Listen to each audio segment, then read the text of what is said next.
Freezing.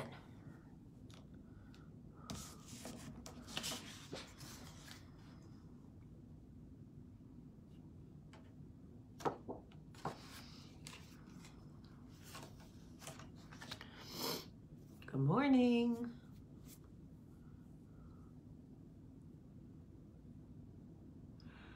Good morning. Good morning.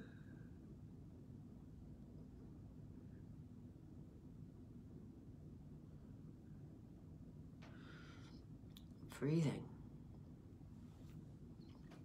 Hi, Amy Pinto. Good morning, everybody. Hi, Kaz. Elizabeth, I miss you. We need to catch up.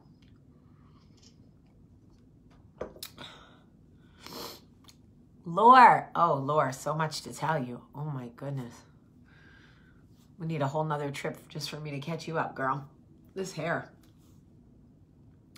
Good morning, everybody. Good morning. Good morning, everybody, and welcome to Coffee Talk. It is Friday. I'm in New York City. I'm going home to my babies today. I can't wait. Did I tell you guys that Max like full on puked? Sorry, Michael. I did not find my earring and I'm so sad about it. Here's a little known fact about me.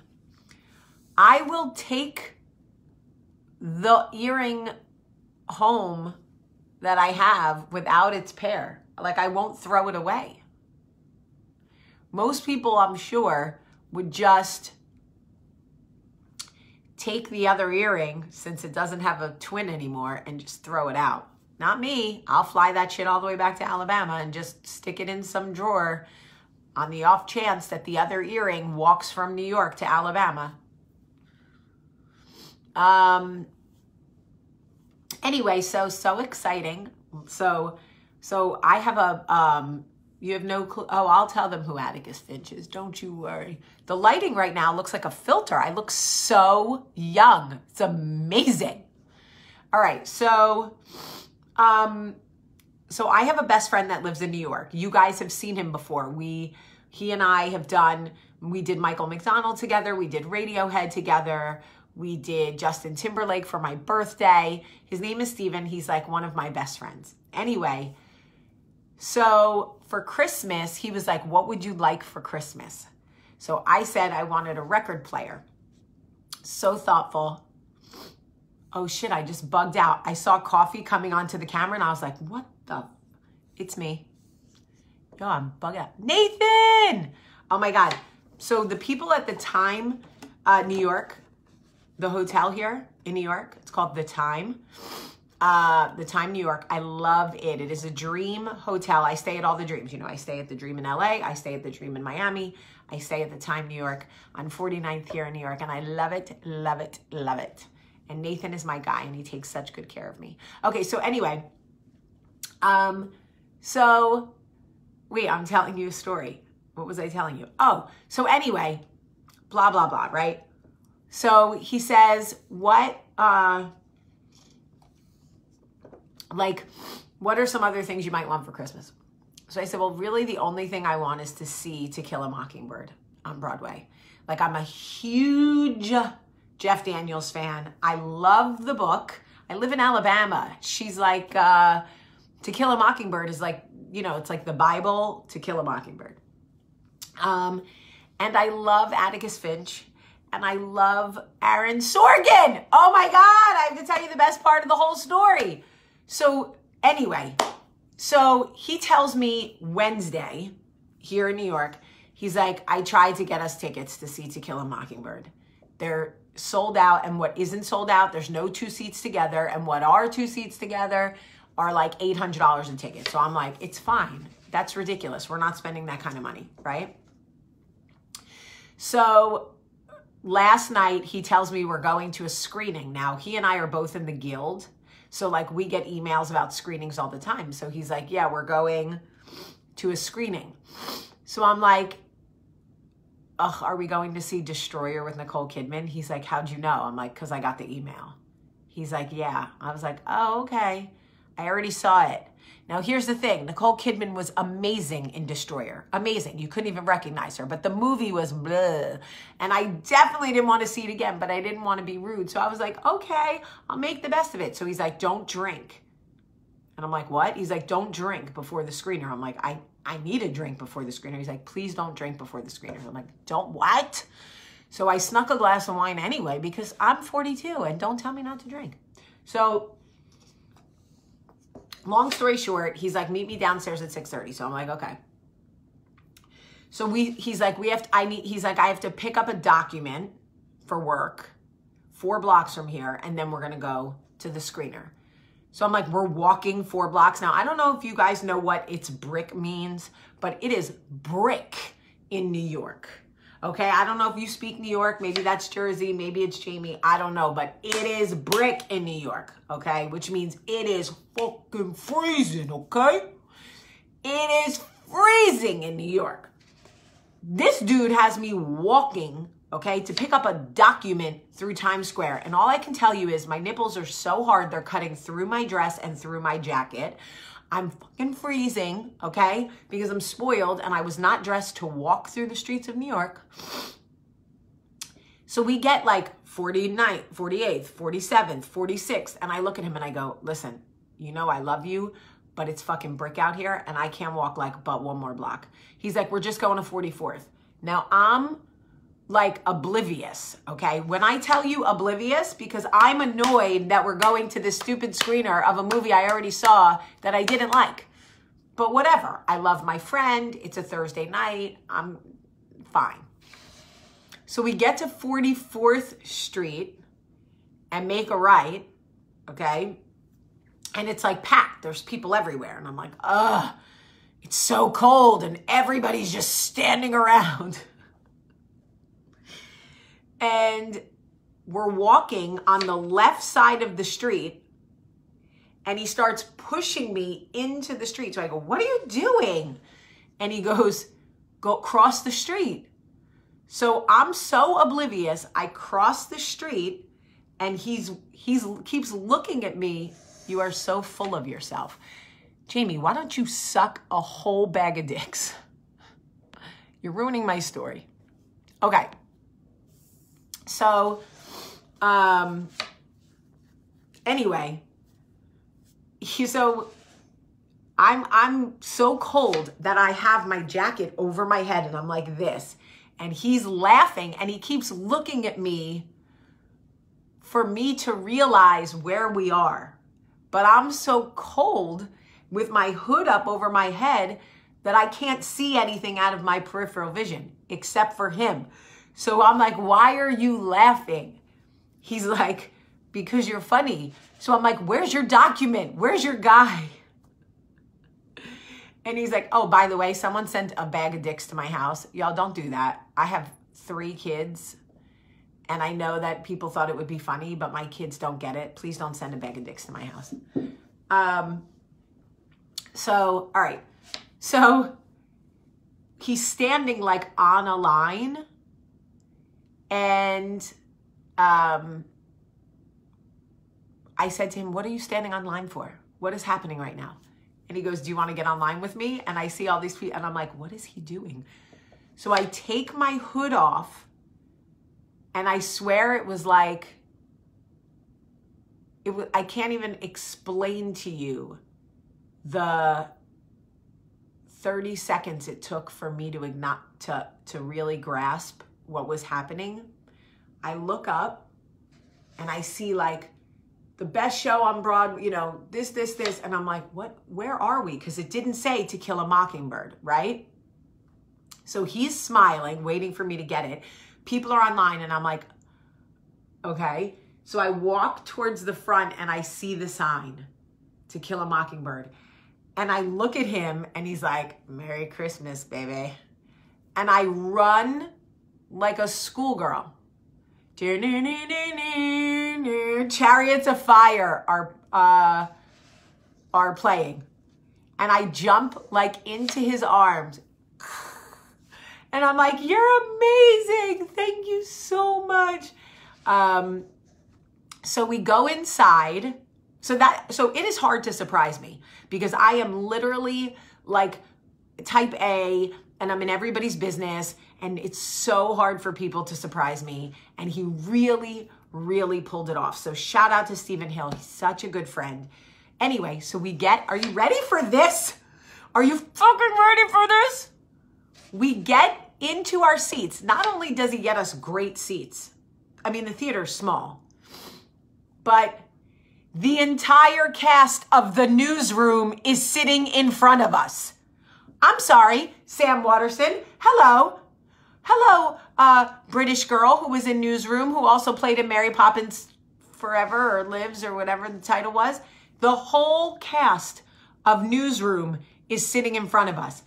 I was dying, okay? I love Aaron Sorkin. I love Aaron Sorkin. I said, that's it. I'm gonna bug out. So, of course, it wasn't Emily Blunt. It was the other British woman who was on Newsroom. I can't think of her name right now, but I love her. She played the sister in Mary Poppins Returns. She played the father's sister. Anyway, it doesn't matter. What matters is Sam Waterston was there, and who doesn't love fucking Law and Order? Hello.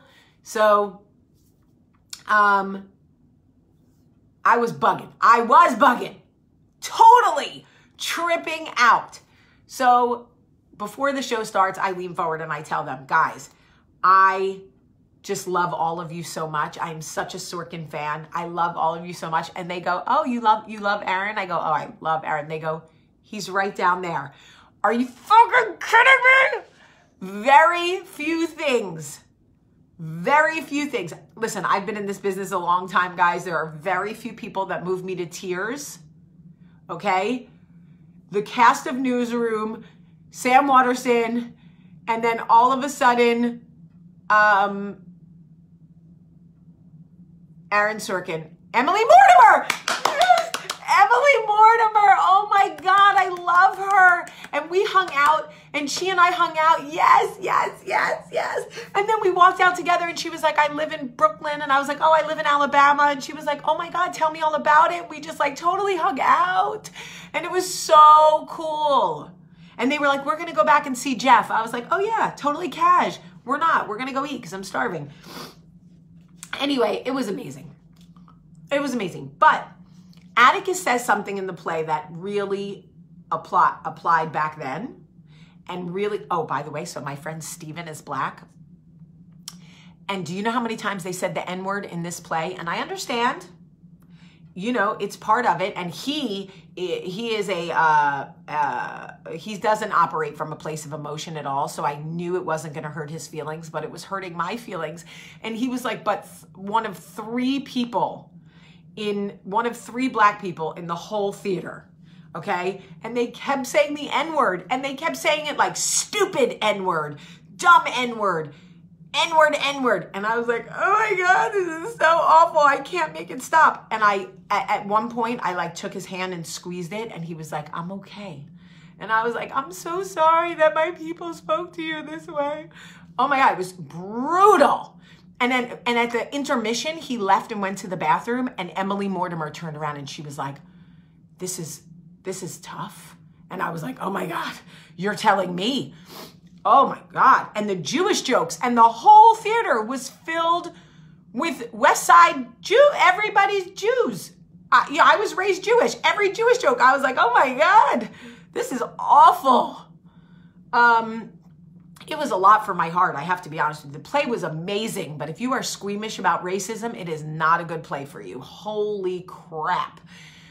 Okay, so anyway, Atticus talks to Scout. There's a scene in the play where he talks to Scout about the mob mentality, right? Oh, wait, really quick. Macy, you bring up a good point. You said, imagine the actors having to say those words.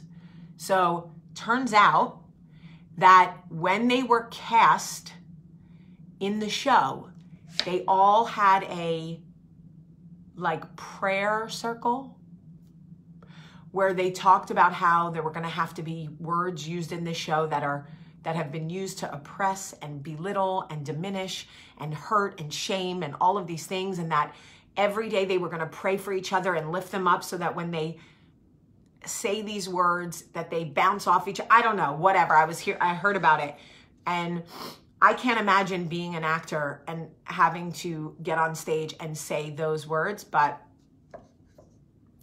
anyway. Okay, so he was talking about the mob mentality after they killed Tom Robinson, right? Scout is so sad, and she is sitting on the porch with Atticus, and Atticus keeps saying to her all the time, people are good. You just have to get inside their skin and crawl around. Like, even the people that you think are so bad, they're still good. And, people are inherently good and good and good. And Scout is just like, they're not good, Atticus. They're not good people. And he talks about the mob mentality. And what he said was, what I thought was so profound, was he said that the mob mentality gives us a break from our conscience. That being conscious is exhausting. And I thought that was so profound, because being conscious of our thoughts and our words is exhausting. It is. It is. And when you get in with a mob, whether it's online, whether it's in a school bullying, whether it's a group of moms who don't like another mom, whether it's whatever, it gives you a break from your conscience.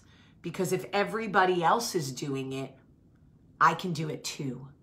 If everybody else is doing it, my sin will be overlooked, and we will be judged as a group.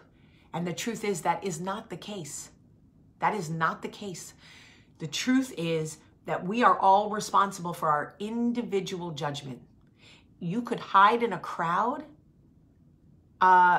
It doesn't matter. Your behavior is still seen, and judgment will come. But I understood what Atticus meant. Being conscious of the way that you treat people, of your thoughts. Betsy, I'm talking about To Kill a Mockingbird. Of your thoughts and your words and your actions is exhausting. You want to be a good person, and you find yourself going, oh, this bitch. And then you're like, oh, I didn't really want to, you're constantly having to remind yourself to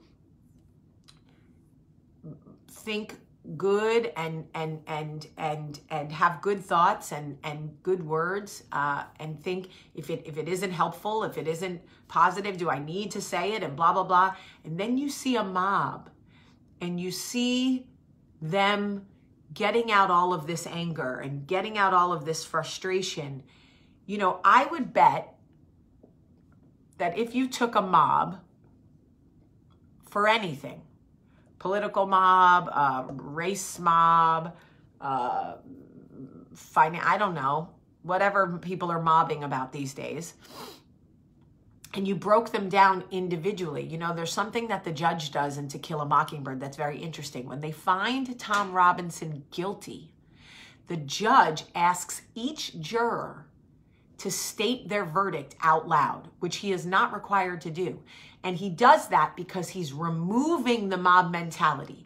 You are committing this man to death for a crime hey, Betsy, I went to Towson too. For a crime he didn't commit. And I will not let you hide behind the mob mentality. You will stand up and you will look these people in the eye and you will tell them guilty. And I thought, isn't that interesting how you can be called forward to be responsible for your words and your actions? You can hide, look at social media now. It's getting harder. Everybody, it feels like you're part of a mob mentality. It's just keyboard warriors. You're just out there writing things about people and hurtful things about people. And then,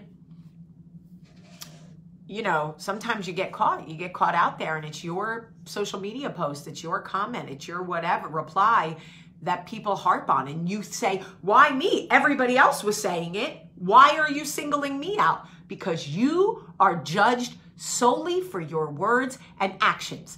And it doesn't matter if you hide in a mob. It doesn't matter if everybody on your block is going to hurt somebody. If you are part of it, you will be judged for that behavior.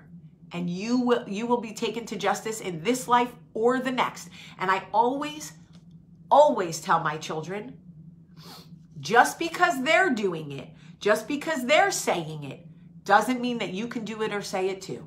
Because at the end of the day, if you're the one that gets caught, you will be responsible. And if you don't want to be responsible for that behavior, don't partake in it.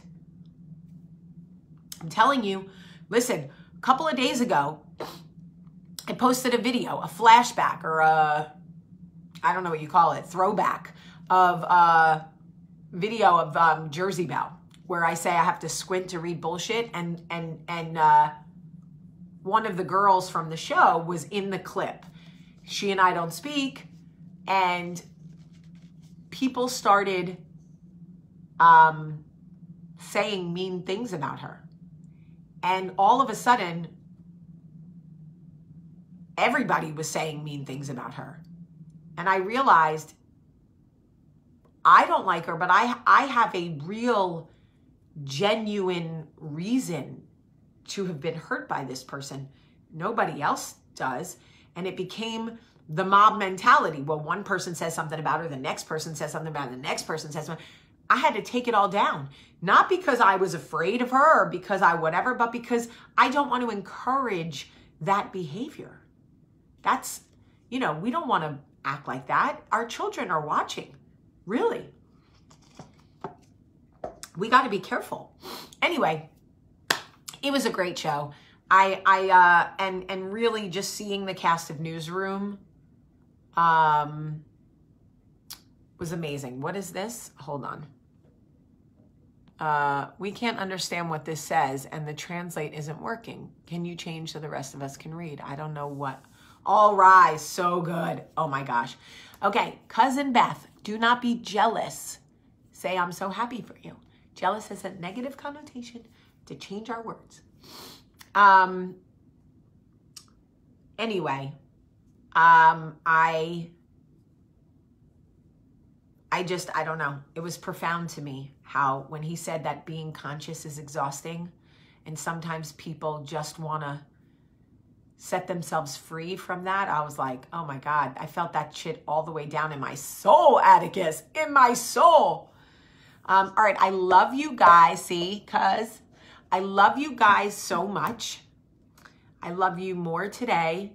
I love you more today than yesterday.